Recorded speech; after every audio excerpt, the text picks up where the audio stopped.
So hey guys, welcome back to my channel. तो दोस्तों, जैसा कि हमने मार्शल मास्टर के पिछले एपिसोड में देखा था कि मास्क एल्डर अपने बाकी सोल्जर्स को प्रिंस की मदद करने के लिए भेजते हैं। शुरुआत में वो लोग घबरा रहे थे, लेकिन फिर हिम्मत करके जैसे ही वो लोग आगे बढ़ते हैं, चैन साओ अपने स्वॉर्ड फॉर्मेशन के इस्तेमाल से उनमें से 2 लोगों को चुटकियों में खत्म कर देता है। और ये चीज देखकर बाकी सोल्जर्स यहाँ से डर के मारे भाग जाते हैं। फिर चैन साओ दोबारा से थंडर प्रिंस के ऊपर अटैक करना शुरू कर देता है और रेड डीमन मास्क एल्डर पर। और अब आगे दोस्तों, आज के एपिसोड की शुरुआत बिल्कुल उसी जगह से होती है जहाँ हमें दिखाया जाता है कि रेड डीमन मास्क एल्डर के ऊपर अटैक कर रहा था, जिसको वो बुढ़ा भी देख रहा था, मगर अपनी हालत खराब होने की वजह से वो यहाँ पर कुछ नहीं कर पाता। ऐसा लग रहा था कि मास्क एल्डर बस अब कुछ ही समय में रेड डीमन के हाथों मारा जाएगा। उनके सोल्जर्स चाहकर भी यहाँ पर कुछ नहीं कर पा रहे थे, क्योंकि अगर वो लोग चैन साओ या रेड डीमन से फाइट करने जाते हैं तो उनका मरना तय है। जिसके बाद फिर हमें चैन साओ को दिखाया जाता है, जिसका ध्यान अब नीचे खड़े उन सोल्जर्स पर पड़ता है। और ये चीज जैसे ही वो सोल्जर्स नोटिस करते हैं, वो लोग डर के मारे यहाँ से भागने लगते हैं। चैन साओ ये चीज देखकर हंसने लगता है और वो सोल्जर्स भी अब चैन की सांस लेते हैं। लेकिन तभी उनके ऊपर एक पावर स्लैश अटैक होता है, जिससे उनकी बॉडी पूरी तरह से खत्म हो जाती है और यहाँ पर स्नोफॉल होने लगती है। जीरुयू और चैन सीसी तो ये चीज देखकर समझ जाते हैं कि ये अटैक क्विंसी का ही हो सकता है। जिसके बाद हमें यहाँ पर क्विंसी की एंट्री दिखाई जाती है। वो सीधे उड़कर उन दोनों के पास जाती है और उनसे पूछने लगती है कि तुम दोनों ठीक तो हो ना, कहीं तुम्हें चोट तो नहीं आई। जिसके जवाब में वो बताती है कि हाँ, हम दोनों बिल्कुल ठीक हैं। फिर वो लोग चैन साओ को देखती हैं। चैन साओ भी अब उनको सेफ देखकर पूरी तरह से थंडर प्रिंस पर फोकस करता है और थंडर प्रिंस चैन साओ से कहता है कि आज जो होने वाला है उसके जिम्मेदार तुम होगे,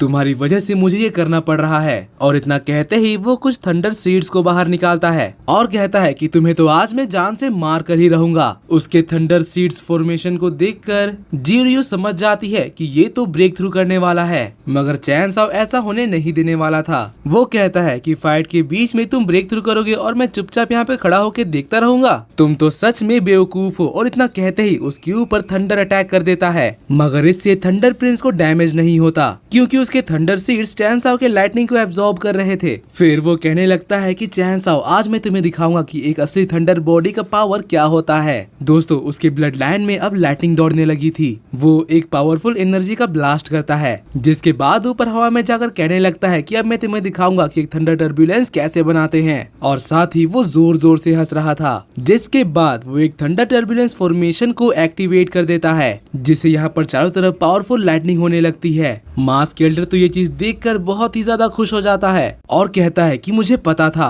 तुम एक काबिल डिसाइबल हो, अब दिखा दो उस लड़के को कि हमारे अंदर कितना दम है। तो थंडर प्रिंस हंसते हुए चैन साओ से कहने लगता है कि अपनी आंखें खोल कर देखना कि अब मैं तुम्हें किस तरह से जलाकर राख करता हूँ। और इतना कहते ही वो चैन साओ के ऊपर एक पावरफुल लाइटनिंग का अटैक करता है, जिससे इम्पैक्ट से क्विंसी का बनाया हुआ बैरियर भी टूट जाता है और वो तीनों चैन साओ के लिए बहुत ही ज्यादा परेशान हो जाती हैं।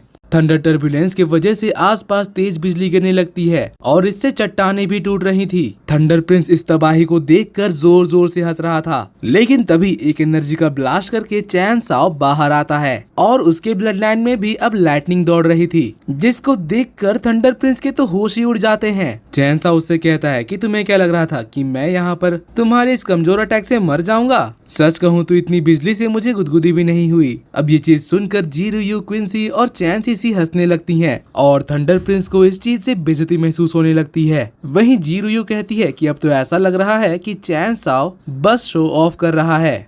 थंडर प्रिंस चैन साओ से पूछ रहा था कि आखिर तुमने अभी जो किया वो कैसे किया?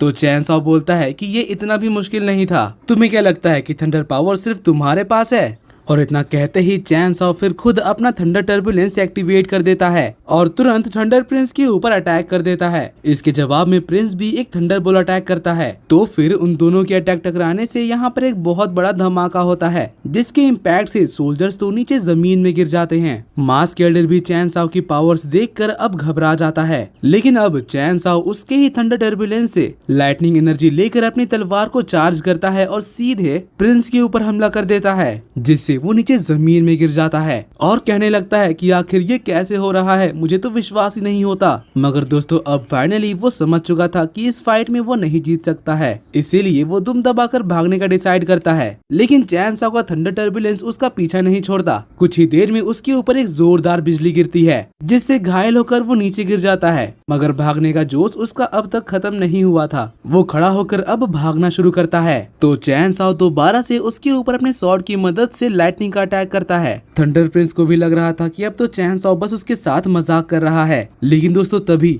थंडर प्रिंस के लॉकेट से एक अजीब सी रोशनी आने लगती है और आसपास भूकंप आने लगता है, जिसकी वजह से गर्ल्स घबरा जाती हैं। फिर हमें जमीन में एक बड़ा सा फॉर्मेशन दिखाया जाता है। इसके अंदर से एक बहुत ही बड़ा और पावरफुल स्पिरिचुअल फॉर्मेशन बाहर निकल रहा था और आते ही वो कहने लगता है कि मेरे बेटे फैंग सियाओ के ऊपर अटैक करने की किसकी हिम्मत हो गई। उनके ऑरा से ही यहाँ पर चट्टानें टूटने लगती है और जमीन में भी दरारें आने लगी थी। जी रुयू, चैन सीसी और क्विंसी को भी उसके ऑरा से डैमेज हो रहा था। थंडर प्रिंस के सोल्जर्स और मास्क एल्डर तो अपने घुटने में आ जाते हैं और कहने लगते हैं कि मास्टर, अच्छा हुआ कि आप हमारी मदद करने आ गए। चैन साओ भी उसको यहाँ पर देखकर थोड़ा हैरान हो जाता है। और बात करें फैंग सियाओ की, तो वो अपने फादर को देखकर बहुत ही ज्यादा खुश हो गया था। वो कह रहा था कि फादर प्लीज मुझे बचा लीजिए। फैंग सियाओ के फादर कहने लगते हैं कि इस मामूली से जगह में ये मामूली सा आदमी मेरे बेटे के ऊपर अटैक कर रहा है, मेरी ऑरा ही इस जगह को तबाह कर देगी। और दोस्तों जैसा उसने कहा था, बस कुछ ही सेकंड्स में वहाँ के एटमॉस्फेयर में क्रैक्स आने लगती हैं। ऐसा लग रहा था कि ये जगह किसी भी समय तबाह होने वाली है। और दोस्तों इसी के साथ आज का ये एपिसोड यहीं पर खत्म होता है। अगर आपको मेरी एक्सप्लेनेशन और ये एपिसोड पसंद आई तो प्लीज वीडियो को लाइक कर देना और जाने से पहले चैनल को सब्सक्राइब करके बेल नोटिफिकेशन भी ऑन कर लेना, ताकि जैसे ही इसका नेक्स्ट एपिसोड आए तो आपको सबसे पहले पता चल जाए। तो मिलते हैं आपसे अगली वीडियो में, तब तक के लिए bye bye, be happy, be safe and thanks for watching.